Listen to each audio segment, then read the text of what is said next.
അപ്പോൾ ഇന്നത്തെ നമ്മളുടെ ടോപ്പിക്ക് ജൈനിസമാണ്. അപ്പോൾ BC 6-ാം നൂറ്റാണ്ടിൽ ഉയർന്നു വന്ന ഒരു പ്രബലമായിട്ടുള്ള റിലീജിയനാണ് ജൈനിസം. അപ്പോൾ എങ്ങനെയൊക്കെയാണ് ജൈനിസത്തിൻ്റെ ഒറിജിൻ ഉണ്ടായത്, എന്തെല്ലാം കാരണങ്ങൾ കൊണ്ടാണ് ജൈനിസം ഇന്ത്യയിൽ വേരൂന്നിയത്, എങ്ങനെയായിരുന്നു അതിൻ്റെ മുന്നോട്ടുള്ള പ്രയാണം തുടങ്ങിയിട്ടുള്ള കാര്യങ്ങളാണ് നമ്മൾ ഈ ഒരു വീഡിയോയിലൂടെ സംസാരിക്കാനായിട്ട് പോകുന്നത്. അപ്പോൾ പ്രാചീന ഇന്ത്യ ചരിത്രത്തിൽ വിശിഷ്യ മതവിശ്വാസങ്ങളുടെ മണ്ഡലത്തിൽ BC 6-ാം നൂറ്റാണ്ട് ഒരു പ്രധാനപ്പെട്ട കാലഘട്ടത്തെ കുറിക്കുന്നുണ്ട്.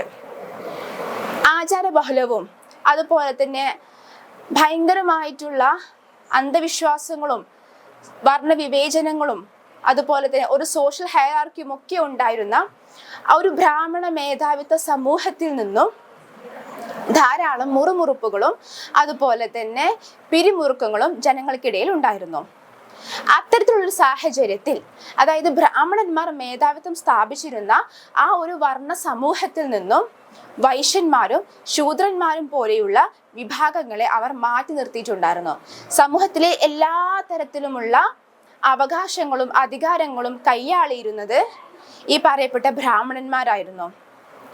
ക്ഷത്രിയന്മാരെ അവർ ഭരണകർത്താക്കളായിരുന്നു എന്നുണ്ടെങ്കിൽ പോലും ബ്രാഹ്മണന്മാരായിരുന്നു അവിടെ കിങ് മേക്കേഴ്സ് ആയിട്ട് നിലവിലുണ്ടായിരുന്നത്. അപ്പോൾ ഇങ്ങനെയുള്ള ഈ ഒരു അവസരത്തിലാണ് BC 6-ാം നൂറ്റാണ്ടിൽ പുതിയ മതവിശ്വാസങ്ങള് പ്രാചീന ഇന്ത്യയിൽ, പ്രത്യേകിച്ച് നോർത്ത് ഇന്ത്യയിൽ ഉയർന്നു വരുന്നത്. അങ്ങനെ ഉയർന്നു വന്ന മതവിശ്വാസങ്ങളിലെ ഏറ്റവും പ്രബലവും മികച്ച വേരൂന്നിയതുമായിട്ടുള്ള രണ്ട് മതവിശ്വാസങ്ങളായിരുന്നു ജൈനമതവും ബുദ്ധമതവും. അപ്പോൾ ഇവിടെ ജൈനമതത്തിന്റെ ഒരു ഒറിജിൻ എന്ന് പറയുമ്പോൾ എങ്ങനെയൊക്കെയാകാം? ജൈനമതം വളരെ വലിയ ഒരു പഴയ ആൻഷ്യന്റ് റിലീജിയൻ ആണ്. നമുക്ക് നിലവിൽ ലഭ്യമായിട്ടുള്ള വേദിക് ടെക്സ്റ്റുകളിൽ നിന്ന് മനസ്സിലായിട്ടുള്ളത്, ചില വേദിക് ടെക്സ്റ്റുകളിലും ചില പുരാണങ്ങളിലും ഒക്കെ നമുക്ക് ഈ ജൈനമതത്തിലെ ആദ്യത്തെ ചില തീർത്ഥങ്കരന്മാരുടെ പേരുകൾ പറയുന്നുണ്ട്. അതനുസരിച്ച് നമുക്ക് മനസ്സിലാക്കാൻ സാധിക്കുന്നത് ഈ ജൈനമതത്തിന് വൈദിക മതത്തോളം പ്രാചീന പാരമ്പര്യം ഉണ്ട് എന്നുള്ളതാണ്. അപ്പോൾ ഈ ജൈനമതമാകട്ടെ അതല്ലെങ്കിൽ ബുദ്ധമതമാകട്ടെ, ഈ രണ്ട് മതങ്ങളും ഉയർന്നു വരുന്നത് ഞാൻ പറഞ്ഞു കഴിഞ്ഞു 6-ാം നൂറ്റാണ്ടിലാണ്. BC 6-ാം നൂറ്റാണ്ടിലാണ് ഈ പറയപ്പെടുന്ന രണ്ട് മതങ്ങളും ഉയർന്നു വരുന്നത്. അപ്പോൾ ഒരു ഹൈലി റിച്വലിസ്റ്റിക് ആയിട്ടുള്ള ഈ വേദിക് റിലീജിയനിൽ നിന്നും അതിൽ നിൽക്കാൻ സാധിക്കാത്ത ആളുകളുണ്ടായിരുന്നു. എസ്പെഷ്യലി വർണ്ണ സ്ട്രക്ചറിലെ ഏറ്റവും താഴെയുള്ള ജനങ്ങൾ, ഇപ്പോൾ ഫോർ എക്സാമ്പിൾ വൈശ്യന്മാർ, ശൂദ്രന്മാർ തുടങ്ങിയിട്ടുള്ള ആളുകളൊക്കെ ഇതിൽ നിന്നും പുറത്തു വരാൻ ആഗ്രഹിച്ചിട്ടുണ്ടായിരുന്നു. ആ സമയത്താണ് ഇവിടെ മഹാവീരനും വർദ്ധമാന മഹാവീരനും അതുപോലെ തന്നെ ഗൗതമ ബുദ്ധനും പുതിയ മതങ്ങളുമായിട്ട്, പുതിയ വിശ്വാസങ്ങളുമായിട്ട്, പുതിയ സ്ട്രക്ചറുകളുമായിട്ട് സമൂഹത്തിലേക്ക് ഉയർന്നു വരുന്നത്. അതുകൂടാതെ നമുക്കറിയാം ബ്രാഹ്മണ മതത്തിലെ ഭാഷ ഏതായിരുന്നു? സാൻസ്ക്രിറ്റ് ആയിരുന്നു. അപ്പോൾ ഈ ബ്രാഹ്മണ ഭാഷയായിട്ടുള്ള സാൻസ്ക്രിറ്റിലായിരുന്നു ആദ്യ കാലഘട്ടങ്ങളിലെ എല്ലാ ടെക്സ്റ്റുകളും എഴുതപ്പെട്ടിരുന്നത്. അപ്പോൾ ഇത് സാധാരണ ജനങ്ങൾക്ക് വായിച്ചെടുക്കുവാനോ അല്ലെങ്കിൽ മനസ്സിലാക്കിയെടുക്കുവാനോ ഗ്രഹിക്കുവാനോ കഴിഞ്ഞിരുന്നില്ല. കാരണം സാധാരണ ജനങ്ങൾക്ക് ഈ സംസ്കൃത ഭാഷ എന്ന് പറയുന്നത് അവർക്കറിയില്ലായിരുന്നു. അത് ഒരു എലൈറ്റ് ഭാഷയായിട്ടായിരുന്നു ഈ സമൂഹത്തിൽ നിലവിലുണ്ടായിരുന്നത്. ഈ ഒരു കാലഘട്ടത്തിൽ സാധാരണക്കാരുടെ ഭാഷയായിട്ടുള്ള പാലിയിലും പ്രാകൃതിലും അർദ്ധമാഗതിയിലുമാണ് ജൈനമതവും ബുദ്ധമതവും തങ്ങളുടെ കൃതികൾ രചിച്ചു വന്നത്. അപ്പൊ അതുകൊണ്ട് തന്നെ ജനങ്ങൾക്ക് തങ്ങളുടെ ഭാഷ രചിക്കപ്പെട്ട, അതായത് തങ്ങളുടെ ഭാഷകളായിട്ടുള്ള പാലി, പ്രാകൃത്, അർദ്ധമാഗതി തുടങ്ങിയിട്ടുള്ള ഭാഷകൾ രചിക്കപ്പെട്ട ഈ ജൈനമതത്തിന്റെയും ബുദ്ധമതത്തിന്റെയും ഒക്കെ കൃതികളോട്, ടെക്സ്റ്റുകളോട്, അതുപോലെ തന്നെ അതിൽ പറയുന്ന പ്രമാണങ്ങളോടൊക്കെ ഇതൊക്കെ ഇവർക്ക് മനസ്സിലാക്കിയെടുക്കുവാനും ഗ്രഹിച്ചെടുക്കുവാനും സാധിച്ചു. അപ്പം ഇത് ജനങ്ങൾക്ക് വളരെ ആക്സസിബിൾ ആയിട്ടുള്ള ഒന്നായിരുന്നു ഈ പാലി, പ്രാകൃത്, അർദ്ധമാഗതി തുടങ്ങിയിട്ടുള്ള ഭാഷകളിലെ ജൈന ആൻഡ് ബുദ്ധിസ്റ്റ് ടെക്സ്റ്റുകളുടെ രൂപീകരണം എന്ന് പറയുന്നത്. അതുപോലെ തന്നെ ഈ ജൈനമതത്തിനും ബുദ്ധമതത്തിനും റോയൽ പാട്രണേജുകൾ ലഭിച്ചിട്ടുണ്ട്. ഇപ്പോൾ നമ്മൾ ബുദ്ധമതം പറയുകയാണെന്നുണ്ടെങ്കിൽ ഫോർ എക്സാമ്പിൾ നമുക്കറിയാം അശോകനും കനിഷ്കനും ഒക്കെ ഈ ബുദ്ധമതത്തിന്റെ റോയൽ പാട്രണേജ് കൊടുത്തിട്ടുള്ള രാജാക്കന്മാരായിരുന്നു. അതുപോലെ ജൈനമതത്തിനും റോയൽ പാട്രണേജുകളെ ലഭിച്ചിട്ടുണ്ട്. ഇനി എങ്ങനെയാണ് ഈ ജൈനിസത്തിന്റെ ഒറിജിൻ ഉണ്ടാകുന്നത്? ഞാൻ പറഞ്ഞു കഴിഞ്ഞു, ജൈനിസം വളരെ ഏൻഷ്യന്റ് ആയിട്ടുള്ള ഒരു റിലീജിയൻ ആണ്. അപ്പോൾ ഈ ജെയിൻ ട്രഡീഷൻസുകള് തീർത്ഥങ്കരാസ് അല്ലെങ്കിൽ ജെയിൻ ഗ്രേറ്റ് ടീച്ചേഴ്സുകളിൽ നിന്നുമുള്ള അവരുടെ ആശയങ്ങളാണ് ജൈനമതം എന്ന് പറയുന്നത്. അത് ബുദ്ധമതമാകുമ്പോൾ എങ്ങനെ വരും? ഗൗതമ ബുദ്ധന്റെ ആശയങ്ങളാണ് ബുദ്ധമതത്തിലേക്ക് നയിച്ചത്. ജൈനിസമാകുമ്പോൾ ഗ്രേറ്റസ്റ്റ് ടീച്ചേഴ്സ് അല്ലെങ്കിൽ തീർത്ഥങ്കരന്മാർ എന്നറിയപ്പെടുന്ന അവരിലൂടെയുള്ള അല്ലെങ്കിൽ അവരുടെ ആശയങ്ങളെയാണ് ഇവിടെ ജൈനമതത്തിന്റെ പ്രമാണങ്ങളായിട്ട്, അടിസ്ഥാന പ്രമാണങ്ങളായിട്ട് പറയുന്നത്. അപ്പോൾ ജൈനമത വിശ്വാസ പ്രകാരം 24 തീർത്ഥങ്കരന്മാരുണ്ടായിരുന്നു. ഇതിൽ ആദ്യത്തെ 22 തീർത്ഥങ്കരന്മാരെ കുറിച്ചിട്ട് വ്യക്തമായിട്ടുള്ള തെളിവുകൾ നമുക്ക് ലഭ്യമല്ല. 23ാമത്തെ തീർത്ഥങ്കരൻ പാർശ്വനാഥനും 24ാമത്തെ തീർത്ഥങ്കരൻ വർദ്ധമാന മഹാവീരനുമാണ്. അപ്പോൾ ഈ പാർശ്വനാഥൻ രൂപീകൃതമാക്കിയ ചില പ്രമാണങ്ങളാണ് ഇപ്പോഴും ജൈനമതത്തിന്റെ അടിസ്ഥാന തത്വങ്ങളായിട്ട്, അടിസ്ഥാന പ്രമാണങ്ങളായിട്ട് നിലകൊള്ളുന്നത്. അപ്പോൾ ഈ തത്വങ്ങളില് 5ാമത്തെ പ്രമാണമായിട്ടുള്ള, 5ാമത്തെ തത്വമായിട്ടുള്ള ബ്രഹ്മചര്യം ഉൾപ്പെടുത്തിയത് വർദ്ധമാന മഹാവീരനാണ്. അപ്പോൾ ഈ ജൈനിസത്തിന്റെ ഒരു ഹിസ്റ്ററി പ്രകാരം 1ാമത്തെ തീർത്ഥങ്കരനായിട്ട് വിശ്വസിക്കപ്പെടുന്നത് ഋഷഭദേവനെയാണ് അല്ലെങ്കിൽ ഋഷഭനാഥനെയാണ്. രണ്ടും ഒരു വ്യക്തി തന്നെയാണ്. ഋഷഭനാഥ് അല്ലെങ്കിൽ ഋഷഭദേവ് എന്നും ഇദ്ദേഹം അറിയപ്പെടുന്നുണ്ട്. 23ാമത്തെ തീർത്ഥങ്കരൻ പാർശ്വനാഥനും 24ാമത്തെ തീർത്ഥങ്കരൻ വർദ്ധമാന മഹാവീരനുമാണ്. പാർശ്വനാഥൻ വാരണാസിയിലാണ് ജനിച്ചിട്ടുണ്ടാകുന്നത്. BCE 8-7 നൂറ്റാണ്ടുകളിലായിട്ടാണ് അദ്ദേഹത്തിന്റെ ജനനം എന്നാണ്, അല്ലെങ്കിൽ അദ്ദേഹത്തിന്റെ ജീവിത കാലഘട്ടം എന്നാണ് കരുതപ്പെടുന്നത്. അപ്പോൾ ഈ എല്ലാ തീർത്ഥങ്കരന്മാരും ക്ഷത്രിയ കുല ജാതരായിരുന്നു എന്നാണ് കണക്കാക്കപ്പെടുന്നത്. ഇപ്പോൾ നമ്മൾ ജൈനിസം ബുദ്ധിസം എടുക്കുന്ന സമയത്ത് വർദ്ധമാന മഹാവീരനാവട്ടെ ഗൗതമ ബുദ്ധനാവട്ടെ ഇവർ രണ്ടും ആരായിരുന്നു? ക്ഷത്രിയന്മാരായിരുന്നു. പക്ഷെ അവർ ഈ ക്ഷത്രിയ എന്ന് പറയുന്ന വർണ്ണത്തെ അല്ലെങ്കിൽ അവരുടെ ആ ഒരു സ്റ്റേറ്റസിനെ അവർ നിരാകരിക്കുകയും അവര് സന്യാസ ജീവിതം തിരഞ്ഞെടുക്കുകയും അതുവഴി അവർക്ക് കൈവല്യ ജ്ഞാനം ലഭിക്കുകയുമാണ് ചെയ്യുന്നത്. ഓക്കെ, ഇനി നമ്മൾ പറയുന്നത് വർദ്ധമാന മഹാവീരനെ കുറിച്ചിട്ടാണ്. അപ്പോൾ BC 540 മുതൽ BC 468 വരെയാണ് വർദ്ധമാന മഹാവീരന്റെ കാലഘട്ടമായിട്ട് കണക്കാക്കപ്പെടുന്നത്. ഇദ്ദേഹത്തെയാണ് നമ്മൾ ലാസ്റ്റ് തീർത്ഥങ്കരനായിട്ട് കൺസിഡർ ചെയ്യുന്നത്. ഇദ്ദേഹം വൈശാലിയിലെ കുന്ദ ഗ്രാമത്തിലാണ് ജനിക്കുന്നത്. അദ്ദേഹത്തിന്റെ പാരൻസുകള് ക്ഷത്രിയന്മാരായിരുന്നു. അദ്ദേഹത്തിന്റെ അച്ഛൻ സിദ്ധാർത്ഥൻ, അദ്ദേഹം ഒരു ക്ലാനിന്റെ, ഒരു കുലത്തിന്റെ നേതാവായിരുന്നു. അതുപോലെ അദ്ദേഹത്തിന്റെ മദർ ത്രിശാല, ഇദ്ദേഹം ഒരു ലിച്ചവി രാജകുമാരിയായിരുന്നു. അപ്പോൾ ഇദ്ദേഹം യഥാസമയം യശോദയെ കല്യാണം കഴിക്കുകയും ഒരു കുട്ടിയുടെ പിതാവായിട്ട് മാറുകയും ചെയ്തു. അദ്ദേഹത്തിന്റെ 30ാമത്തെ വയസ്സിൽ അദ്ദേഹം കുടുംബജീവിതം ഉപേക്ഷിച്ചുകൊണ്ട് സന്യാസ ജീവിതം തെരഞ്ഞെടുത്തു. അദ്ദേഹത്തിന്റെ 42ാമത്തെ വയസ്സിൽ അദ്ദേഹത്തിന് കൈവല്യ ജ്ഞാനം അതല്ലെങ്കിൽ ബോധോദയം കൈവരികയും അദ്ദേഹം അങ്ങനെയാണ് ജൈനമതത്തിന്റെ സ്ഥാപകനായിട്ട് കണക്കാക്കപ്പെടാനായിട്ട് ആരംഭിച്ചത്. അപ്പോൾ അദ്ദേഹത്തിന്റെ 42ാമത്തെ വയസ്സിൽ അദ്ദേഹത്തിന് കേവല ജ്ഞാനം അല്ലെങ്കിൽ കൈവല്യ ജ്ഞാനം, അതായത് ജ്ഞാനോദയം കൈവരിക്കപ്പെടുകയും അദ്ദേഹം ജൈനമതത്തിന്റെ ആശയങ്ങൾ ജനങ്ങൾക്ക് മുമ്പാകെ പ്രചരിപ്പിക്കുകയും ചെയ്തു. അപ്പോൾ ഏകദേശം 30 വർഷക്കാലത്തോളം അദ്ദേഹം തന്റെ ആശയങ്ങളുമായിട്ട് തത്വങ്ങളുമായിട്ട് ജനങ്ങൾക്കിടയിലൂടെ ജൈനമതത്തിന്റെ ആശയങ്ങളും തത്വങ്ങളും പ്രചരിപ്പിക്കുകയുണ്ടായി. ഇനി എന്തൊക്കെയാണ് ഈ ജൈനിസത്തിലെ പ്രധാനപ്പെട്ട ടീച്ചിങ്സുകൾ? ഞാൻ നേരത്തെ പറഞ്ഞു കഴിഞ്ഞു, പ്രധാനമായിട്ടും 5 തത്വങ്ങളാണ്, 5 അടിസ്ഥാന തത്വങ്ങളാണ് ജൈനമതത്തിന് ഉള്ളത്. അപ്പോൾ ഇവിടെ വർദ്ധമാന മഹാവീരനെ വേദിക് പ്രിൻസിപ്പിൾസിനെ എല്ലാത്തിനെയും നിരാകരിക്കുകയാണ് ചെയ്യുന്നത്. അപ്പോൾ വേദിക് പ്രിൻസിപ്പിൾസുകൾ എന്തൊക്കെയാണ്? ഏറ്റവും പ്രധാനപ്പെട്ട പ്രിൻസിപ്പിൾ എന്തായിരുന്നു? വർണ്ണ സ്ട്രക്ചർ തന്നെയായിരുന്നു. അപ്പം ഈ ഒരു സ്ട്രക്ചറിനെ, അതായത് ഇങ്ങനെ ഒരു സോഷ്യൽ ഹൈറാർക്കി, ഒരു സാമൂഹിക ശ്രേണിയെ അദ്ദേഹം പൂർണ്ണമായിട്ടും നിരാകരിക്കുകയാണ് ചെയ്തത്. ഈവൻ അദ്ദേഹം ഒരു ക്ഷത്രിയനായിട്ടാണ് ജനിച്ചിരുന്നത് എങ്കിൽ പോലും അദ്ദേഹം ഈ പറയപ്പെടുന്ന വൈദിക പ്രിൻസിപ്പിൾസിനെ, വേദിക് പ്രിൻസിപ്പിൾസിനെ എല്ലാം തന്നെ അദ്ദേഹം നിരാകരിക്കുകയാണ് ചെയ്യുന്നത്. അദ്ദേഹം ദൈവത്തിന്റെ എക്സിസ്റ്റൻസിൽ വിശ്വസിച്ചിട്ടുണ്ടായിരുന്നില്ല. അദ്ദേഹത്തിന്റെ അഭിപ്രായ പ്രകാരം എങ്ങനെയാണ്? നാച്ചുറൽ ഫിനോമിനസുകളാണ്, അതായത് നാച്ചുറൽ പ്രതിഭാസങ്ങളാണ് ഓരോ സംഭവങ്ങൾക്ക് പിന്നിലുമെന്നാണ് അദ്ദേഹം വിശ്വസിക്കുന്നത്. He doesn't believe the existence of God എന്നാണ് പറയുന്നത്. അതുപോലെ തന്നെ അദ്ദേഹം വിശ്വസിച്ചിരുന്ന ഏറ്റവും പ്രധാനപ്പെട്ട ഒരു തത്വമാണ് കർമ്മ എന്ന് പറയുന്നത്. അതായത് നമ്മളുടെ മുൻപത്തെ കർമ്മ എന്താണോ, നമ്മൾ എന്താണോ ചെയ്തത് അതിനനുസരിച്ചിട്ടാണ് നമുക്ക് ഇങ്ങോട്ടേക്ക് കാര്യങ്ങൾ ലഭിക്കുക. ഇപ്പൊ നമ്മൾ കേൾക്കാറുണ്ടല്ലേ കർമ്മ എന്ന് പറയുമ്പോൾ എന്താണ്, നീ എന്താണോ മുന്നേ ചെയ്തത്, എന്താണോ നീ ചെയ്തത് അത് നിനക്ക് തിരിച്ചു കിട്ടും എന്നാണ് നമ്മൾ പറയാറുള്ളത് അല്ലെ. അപ്പൊ അത് തന്നെയാണ് ഇവിടെ വർദ്ധമാന മഹാവീരനും പറയുന്നത്. കർമ്മ എന്ന് പറയുന്ന ആ ഒരു മോറൽ വാല്യൂവില് അദ്ദേഹം ഉറച്ച് വിശ്വസിക്കുന്നുണ്ടായിരുന്നു.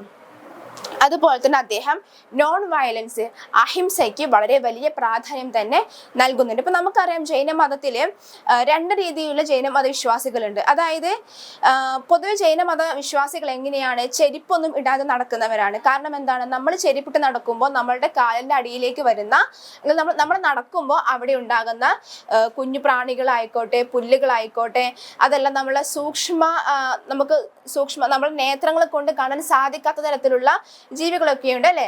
അപ്പം ഇവയെയൊക്കെ നമ്മൾ അറിയാതെയാണെങ്കിലും എങ്ങനെയാണ് നമ്മൾ ദ്രോഹിക്കുന്നുണ്ട്. അപ്പൊ അതുകൊണ്ട് നമ്മൾ നഗ്നമായ കാലുകൾ കൊണ്ട് വേണം നടക്കാൻ എന്നുള്ള തത്വങ്ങൾ മുറുകെ പിടിക്കുന്നവരാണ് ഈ ജൈനമത വിശ്വാസികൾ എന്ന് പറയുന്നത്. അപ്പൊ അത്തരത്തിലുള്ള വിശ്വാസങ്ങളുടെ ഭാഗമായിട്ട് ഒരു വിഭാഗം ജൈനമത വിശ്വാസികള് നഗ്നരായിട്ടാണ് ജീവിക്കുന്നത്. കാരണം എന്താണ്, വസ്ത്രങ്ങളൊക്കെ നിർമ്മിക്കുമ്പോൾ അത് മറ്റ് ജീവികളെയൊക്കെ ദ്രോഹിച്ചുകൊണ്ട്, അല്ലെങ്കിൽ മറ്റ് പ്ലാന്റ്സിനെയൊക്കെ ദ്രോഹിച്ചുകൊണ്ടാണ് വസ്ത്രങ്ങൾ നിർമ്മിക്കുന്നത്. അതുകൊണ്ട് വസ്ത്രം വേണ്ട എന്ന് വിശ്വസിക്കുന്ന ഒരു കൂട്ടം ജൈനമത വിശ്വാസികൾ ഇപ്പോഴും നമ്മളുടെ ലോകത്തിന്റെ പല ഭാഗങ്ങളിലുമായിട്ട് ജീവിച്ചിരിപ്പുണ്ട്.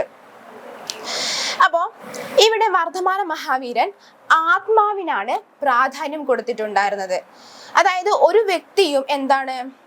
വ്യക്തി മരിച്ചു, നമ്മുടെ ബോഡി നശിച്ചു പോകുന്നു, പക്ഷെ ആത്മാവ് അവിടെ തന്നെ ഉണ്ടാകും, അതിനൊരിക്കലും മരണമില്ല, നാശമില്ല എന്നാണ് വർദ്ധമാന മഹാവീരൻ പറയുന്നത്. ഓക്കെ, അപ്പോ ഇവിടെ വർദ്ധമാന മഹാവീരന്റെ അഭിപ്രായത്തിൽ രണ്ട് പ്രധാനപ്പെട്ട എലമെന്റ്സുകളാണ് ലോകത്തിലുള്ളത്.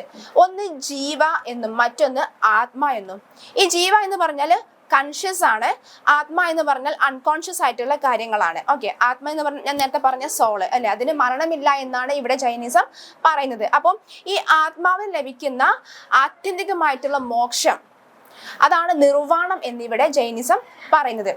അപ്പോൾ ഞാൻ നേരത്തെ പറഞ്ഞു കഴിഞ്ഞു, പ്രധാനമായിട്ടും 5 അടിസ്ഥാന തത്വങ്ങൾ ഈ ജൈനിസത്തിനുണ്ട്. ഏതൊക്കെയാണത്? ഫസ്റ്റ് വൺ അഹിംസയാണ്, അഥവാ നോൺ വയലൻസ്. അതായത് എങ്ങനെയാണ്, ആരെയും നമ്മൾ ദ്രോഹിക്കരുത്. അതുപോലെ തന്നെ രണ്ടാമതാണ് സത്യ അഥവാ ട്രൂത്ത്, നമ്മൾ സത്യം മാത്രമേ പറയാവൂ. മൂന്നാമത്തേത് ആസ്തേയ അഥവാ നോ സ്റ്റീലിംഗ്, ഒന്നും മോഷ്ടിക്കരുത്. 4 അപരിഗ്രഹ, അതായത് നോ അക്വയറിംഗ് പ്രോപ്പർട്ടി, മറ്റുള്ളവരിൽ നിന്ന് ഒന്നും നമ്മൾ ഇങ്ങോട്ട് സ്വീകരിക്കാൻ പാടില്ല, അതായത് ആരുടെ സ്വത്തും നമ്മൾ കൈക്കലാക്കാൻ പാടില്ല. ഇനി ലാസ്റ്റ് വണ്ണാണ് ബ്രഹ്മചര്യ. അതെന്താണ്, ഒരു ജൈനമത വിശ്വാസി അല്ലെങ്കിൽ ഒരു ജൈന സന്യാസി എപ്പോഴും ബ്രഹ്മചര്യം പാലിക്കപ്പെടണം എന്നാണ് ഇവിടെ പറയുന്നത്. അപ്പോൾ ഈ 5ാമത്തെ തത്വമായിട്ടുള്ള ബ്രഹ്മചര്യ കൂട്ടിച്ചേർക്കുന്നത് മഹാവീരനാണ്. ആദ്യത്തെ 4 തത്വങ്ങളും പാർശ്വനാഥനും 5ാമത്തെ തത്വമായിട്ടുള്ള ബ്രഹ്മചര്യം കൂട്ടിച്ചേർക്കുന്നത് വർദ്ധമാന മഹാവീരനും ആണ്. അതുപോലെ തന്നെ 3 അടിസ്ഥാന പ്രമാണങ്ങൾ ഈ ജൈനമതത്തിനുണ്ട്. ഒന്നാമത്തേത് റൈറ്റ് ഫെയ്ത്ത് അഥവാ ശരിയായിട്ടുള്ള വിശ്വാസം. രണ്ടാമത്തേത് റൈറ്റ് നോളജ്, ശരിയായിട്ടുള്ള അറിവ്. മൂന്നാമത്തേത് റൈറ്റ് കണ്ടക്റ്റ്, അതായത് ശരിയായ മാർഗം. അപ്പോൾ നമ്മൾ ജീവിക്കണമെന്നുണ്ടെങ്കിൽ നമ്മൾ നേരായ മാർഗത്തിലൂടെ അല്ലെങ്കിൽ ശരിയായ മാർഗത്തിലൂടെ നമ്മൾ ജീവിക്കണം.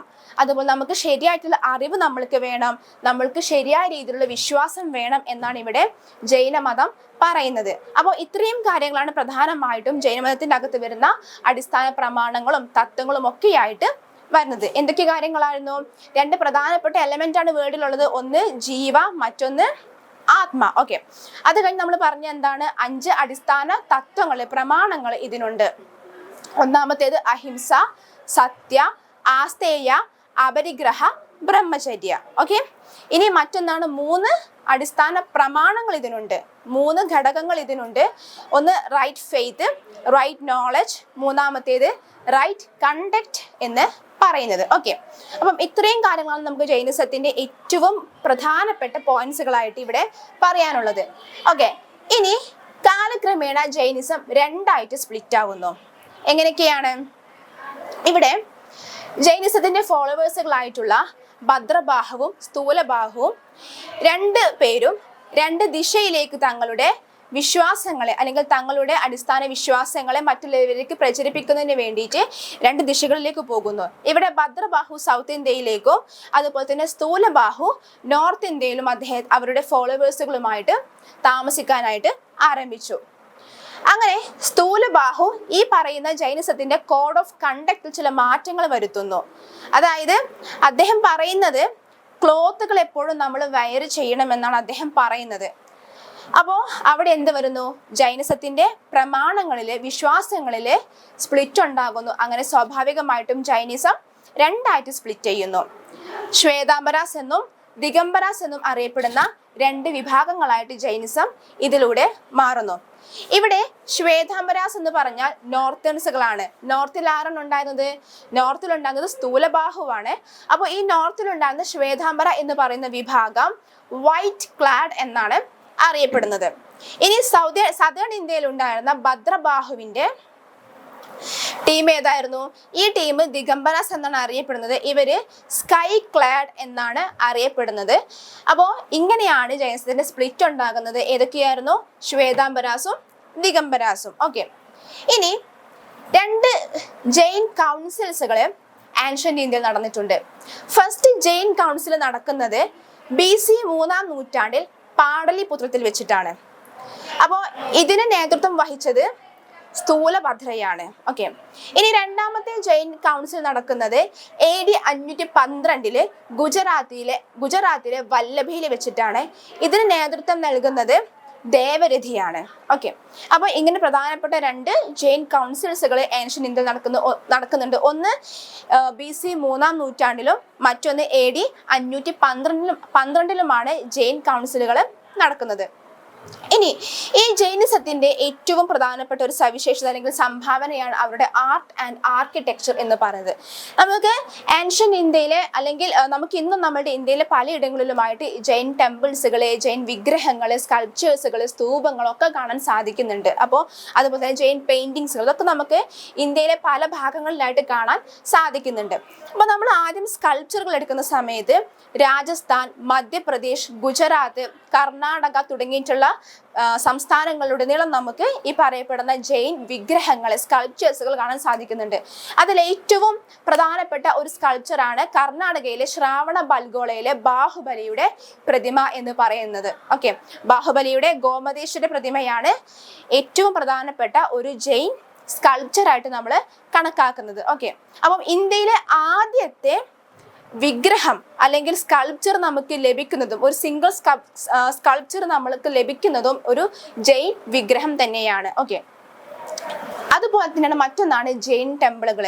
ഇപ്പോൾ എനിക്ക് തോന്നുന്നു നമ്മളെ വയനാടൊക്കെ ജെയിൻ ടെമ്പിളുകളുണ്ട്. അപ്പോൾ ഇന്ത്യയുടെ പല ഭാഗങ്ങളിലായിട്ട് ഇവരിങ്ങനെ പ്രചരണാർത്ഥം ഇങ്ങനെ നടക്കുമ്പോൾ സ്വാഭാവികമായിട്ടും അവർ ജെയിൻ ടെമ്പിൾസുകൾ നിർമ്മിച്ചിട്ടുണ്ടായിരുന്നു. അപ്പോൾ അങ്ങനെ മറ്റ് പ്രധാനപ്പെട്ട ആർക്കിടെക്ചറാണ് ജെയിൻ ടെമ്പിൾസുകൾ എന്ന് പറയുന്നത്. ഓക്കെ, ഇനി നെക്സ്റ്റ് വന്നത് കേവ് ടെമ്പിൾസുകളാണ്. അതായത് പാറകൾ തുരന്ന് അല്ലെങ്കിൽ ഗുഹകൾക്കുള്ളിലൊക്കെ ഇവർ നിർമ്മിച്ചിട്ടുള്ള ടെമ്പിൾസുകളാണ് ഈ കേവ് ടെമ്പിൾസുകൾ.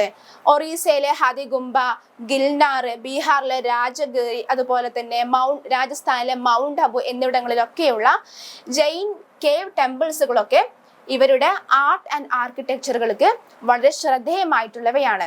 അതുപോലെ തന്നെ ജെയിൻ പെയിന്റിങ്സുകളും നമുക്ക് ലഭിച്ചിട്ടുണ്ട്.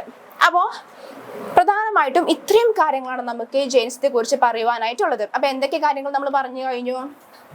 BC 6-ാം നൂറ്റാണ്ടിൽ അതല്ലെങ്കിൽ ജൈനിസം ആൻഡ് ബുദ്ധിസത്തിന്റെ എന്തുകൊണ്ടാണ് ഈ പറയപ്പെടുന്ന രണ്ട് മതങ്ങളും പ്രാചീന ഇന്ത്യയിൽ ഉദയം പ്രാപിച്ചതും എന്തുകൊണ്ട് അതിനെ ജനങ്ങൾ സ്വീകരിച്ചു എന്നുള്ളതും. അപ്പൊ നമ്മൾ ആദ്യം ഒരു ഹിസ്റ്റോറിക്കൽ ബാക്ക്ഗ്രൗണ്ട് പറഞ്ഞു അല്ലെ. ആ ഒരു കാലഘട്ടത്തിലെ BC 6-ാം നൂറ്റാണ്ടിലെ പ്രാചീന ഇന്ത്യൻ സമൂഹം എങ്ങനെയാണ് നമ്മൾ പറഞ്ഞു കഴിഞ്ഞു അല്ലെ. ഒരു ബ്രാഹ്മണ മേധാവിത്വമുള്ള വർണ്ണ വ്യവസ്ഥ ശക്തമായിട്ട് നിലനിൽക്കുന്ന ഒരു സമൂഹമായിരുന്നു പ്രാചീന ഇന്ത്യൻ സമൂഹം എന്ന് പറയുന്നത്. ഓക്കെ, ആ ഒരു കാലഘട്ടത്തിലാണ് ഇവിടെ പുതിയ മതവിഭാഗങ്ങളായിട്ടുള്ള ജൈനിസവും ബുദ്ധമതവും ഉയർന്നു വരുന്നത്. രണ്ടാമത്തെ കാര്യം നമ്മൾ പറഞ്ഞു കഴിഞ്ഞു അതിന്റെ ഒറിജിൻ എങ്ങനെയാണ് എന്നുള്ളത്. ഓക്കെ, അതിൽ നമ്മൾ എന്തൊക്കെ കാര്യങ്ങൾ പറഞ്ഞു കഴിഞ്ഞു? തീർത്ഥങ്കന്മാരെ കുറിച്ചൊക്കെ പറഞ്ഞു അല്ലെ. ഇനി അത് കഴിഞ്ഞ് നമ്മൾ പറഞ്ഞത് ആരെ കുറിച്ചിട്ടാണ്? വർദ്ധമാന മഹാവീരൻ അല്ലെ. ജൈനമതത്തിന്റെ സ്ഥാപകനായിട്ട് കണക്കാക്കപ്പെടുന്ന വർദ്ധമാന മഹാവീരനെ കുറിച്ച് നമ്മൾ പറഞ്ഞു കഴിഞ്ഞു. അദ്ദേഹം 30-ാമത്തെ വയസ്സിൽ കുടുംബജീവിതം ഉപേക്ഷിച്ചുകൊണ്ട് അദ്ദേഹം സന്യാസ ജീവിതം തെരഞ്ഞെടുത്തു. 42-ാമത്തെ വയസ്സിൽ അദ്ദേഹത്തിന് കേവല ജ്ഞാനം കൈവരിച്ചു. അദ്ദേഹത്തിന് പ്രബോധയം ലഭിക്കുകയും അദ്ദേഹം എന്ത് ചെയ്യുന്നു? ബുദ്ധമതത്തിന്റെ അദ്ദേഹത്തിന്റെ അടിസ്ഥാന ആശയങ്ങൾ അല്ലെങ്കിൽ വർദ്ധമാന മഹാവീരന്റെ ടീച്ചിങ്സുകൾ അദ്ദേഹം ഇന്ത്യയിലൊട്ടാകെ പ്രചരിപ്പിക്കാനായിട്ട് ആരംഭിച്ചു. പിന്നെ നമ്മൾ പറഞ്ഞ കാര്യങ്ങൾ എന്തൊക്കെയാണ് ജൈനിസത്തിന്റെ ടീച്ചിങ്സുകൾ? അത് കഴിഞ്ഞ് നമ്മൾ അതിലെ ബേസിക് പ്രിൻസിപ്പിൾസുകൾ പറഞ്ഞു, അടിസ്ഥാന തത്വങ്ങൾ പറഞ്ഞു, പ്രമാണങ്ങൾ പറഞ്ഞു അല്ലെ. ഇതൊക്കെ നമ്മൾ പറഞ്ഞു കഴിഞ്ഞു. പിന്നെ നമ്മൾ പറഞ്ഞത് ജൈനിസത്തിന്റെ സ്പ്ലിറ്റിനെ കുറിച്ച് നമ്മൾ പറഞ്ഞു. അത് കഴിഞ്ഞ് നമ്മൾ പറഞ്ഞ കാര്യം എന്തായിരുന്നു? ജെയിൻ കൗൺസിൽസുകൾ, 2 ജെയിൻ കൗൺസിൽസുകൾ ഇന്ത്യയിൽ രൂപീകരിക്കപ്പെട്ടിട്ടുണ്ടായിരുന്നു. ഒന്ന് BC 3-ാം നൂറ്റാണ്ടിലും ഒന്ന് AD 512-ലും. ഓക്കെ, അത് കഴിഞ്ഞ് നമ്മൾ പറഞ്ഞ കാര്യം എന്താണ്? ജെയിൻ ആർട്ട് ആൻഡ് ആർക്കിടെക്ചറുകൾ. അപ്പൊ ഇവരുടെ മൊണ്യൂമെന്റ്സുകളായിക്കോട്ടെ, ടെമ്പിൾസുകളായിക്കോട്ടെ, സ്കൾപ്ചറുകളായിക്കോട്ടെ, പെയിന്റിങ്സുകളായിക്കോട്ടെ, കേവ് ടെമ്പിൾസുകളായിക്കോട്ടെ, ഇതൊക്കെ തന്നെ നമുക്ക് ജൈന മതത്തെ കുറിച്ച് കൂടുതലായിട്ട് അറിയുവാനും മറ്റും നമ്മളെ സഹായിക്കുന്ന ആർക്കിയോളജിക്കൽ എവിഡൻസുകളാണ്. അപ്പോൾ ഇതോട് കൂടിയിട്ട് നമ്മളെ ജൈനിസം എന്ന് പറയുന്ന പാർട്ട് ഇവിടെ അവസാനിക്കുകയാണ്. നിങ്ങൾക്ക് എല്ലാവർക്കും ഇത് മനസ്സിലായിട്ടുണ്ടാവും എന്ന് കരുതുന്നു. Thank you.